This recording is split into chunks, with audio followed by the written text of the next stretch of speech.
What's up, guys? It's Navarro, head trader, Penny Stocks Club 13. It's Tuesday, January 26, 2021.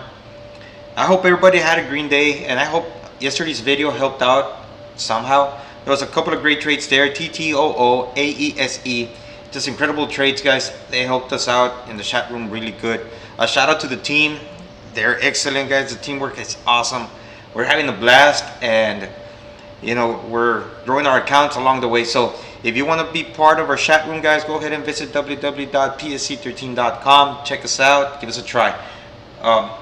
In this video, I'm going to talk about 4 stocks in 2 different sectors, and it'll be very short and sweet and straight to the point, guys. So before I get to it, I'd like to ask you a favor. Hit that like, subscribe, the notification bell to get alerted when new content comes out.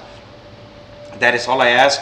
So let's get right to it, guys. What do I have on watch for tomorrow and the rest of the week? So let's start off with the electric vehicle sector.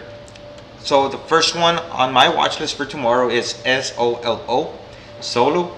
So Solo is, or has started a little bit of a uptrend.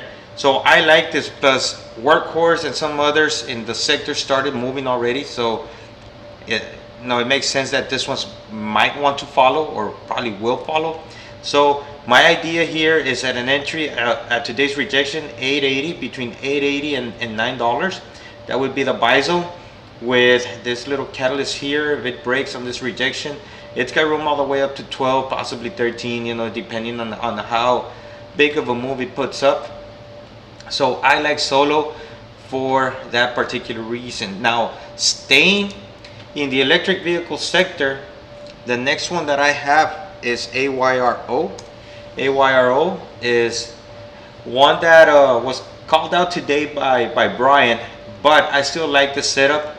Again, let's zoom in, and we've got this little rejection at $8, which if we look back a little further, you can see that it was also a rejection previously. So that makes sense that it was rejected at that level today. So you see that rejection there, you see that rejection there. So that would be a good entry point. If it gets to break it, it's got room all the way up to 1050 up here. And if it does break that level, you know, it might continue running, we don't know. But for tomorrow, a good move to $9.50, $10 would be nice. We'll see what they do. So that's the 2 stocks that I have for you from the electric vehicle sector. Now let's move on to a totally different sector. Let's move on to the cannabis sector, the pot sector. So what do I have on watch for tomorrow, guys? I have, first of all, OGI. Again, these are in no particular order. This is just the way I have my notes. So don't assume that I'm going from the best to the worst.